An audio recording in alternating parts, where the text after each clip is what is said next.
Some plays leave the reader asking, what do these words even mean? And that's a problem. But with Anton Chekhov, you'll understand the words. However, you might not have any idea why the words matter. And that can be an even bigger problem, but it's one worth solving.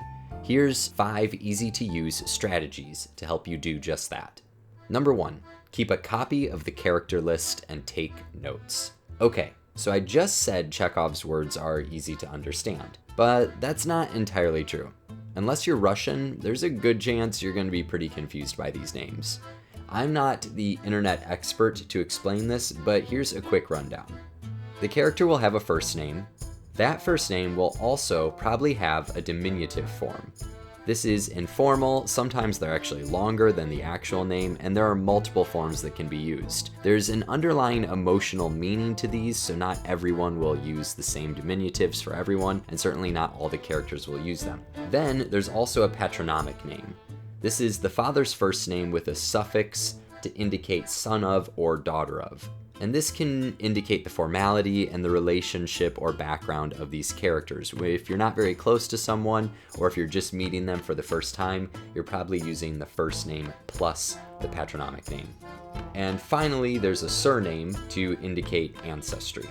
So if you look at the character list for the seagull, you might see Konstantin Gavrilovich Treplev, but a number of characters in the play will refer to him as Kostya, so it's good to have that character list printed out and you can write notes as you go.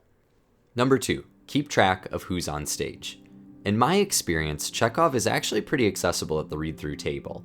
All the different voices make tracking the action much easier, but even there, it's not uncommon to hear an actor go, wait, I'm still on stage? So you can imagine how hard it is to track characters when you're reading it on your own for the first time.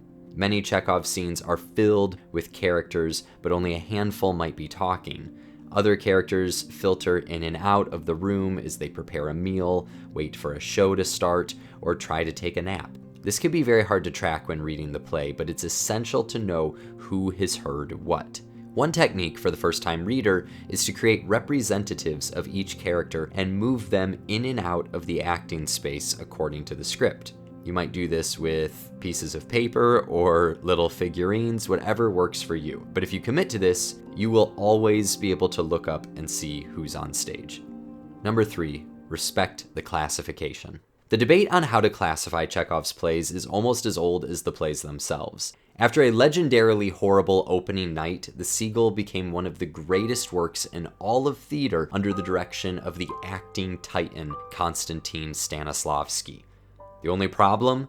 Stanislavski performed the script as a tragedy while Chekhov explicitly labeled it a comedy. And this debate on classification has never been settled. It continues to this day. On the surface, it's easy to see the tragical elements of these plays. Foreclosure, shattered dreams, drownings, heartache, death.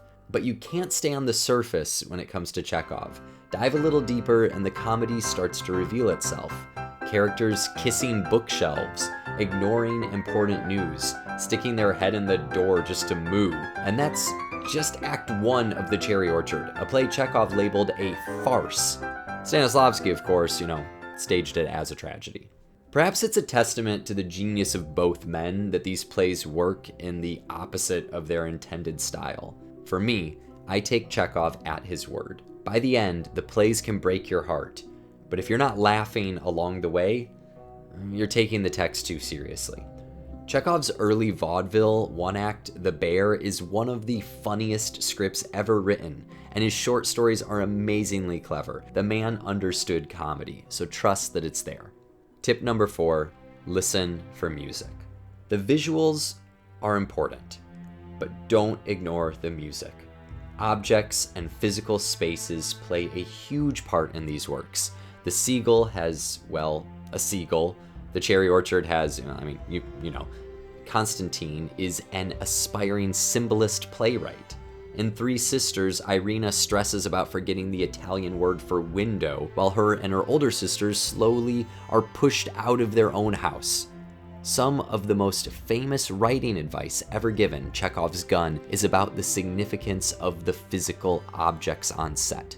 Of course, the adage that if an audience sees a gun on stage in Act 1, it must go off by the end of the show, is increasingly ignored and subverted by Chekhov with each of his major plays. But with all the attention on the physical objects and spaces, it's easy to miss the music. Characters constantly repeat phrases and retell stories. There's a sense that many of these individuals stopped listening to each other long before the curtain opened, and yet they keep trying to affect change with their words, convince each other that what they have to say matters. These are the choruses of the play, and like a good song, their impact is not diminished just because we've heard the words before. So don't throw the book down when Nina self-identifies as a waterfowl for the 6th time. The music matters. Also, there's lots of interesting sounds in the stage direction. Squeaky boots, barking dogs, a mysterious breaking string. Keep your ear open for those as well. It's a huge part of the play. Number 5, the most important key to success if you're as painfully monolingual as I am. Pick a great translation. Some translations are classics in their own right. Some are very Russian accurate, and some are not. Some famous playwrights have attempted their own versions of these plays despite not knowing Russian themselves. But for my money, the best translation is Paul Schmidt's. Paul Schmidt was an actor, teacher, and director who is also a scholar of Russian.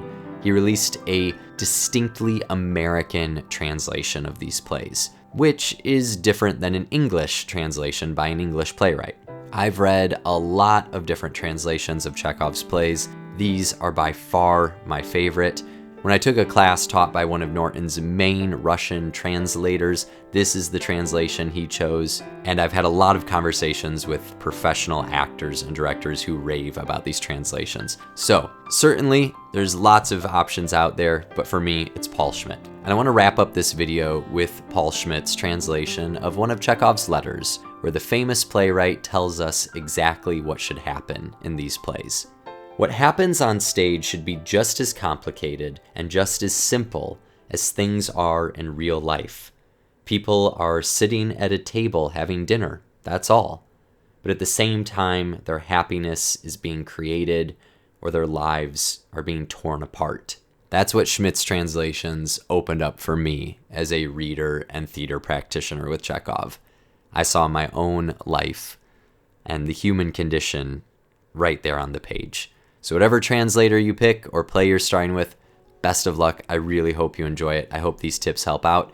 And check out some other videos where I do close readings of Shakespeare plays and a Chekhov play coming up, as well as check out a link in the description for a discount for Field Notes, my favorite go-to notebooks. You get 10% off your first order. Thank you so much for watching, and happy reading.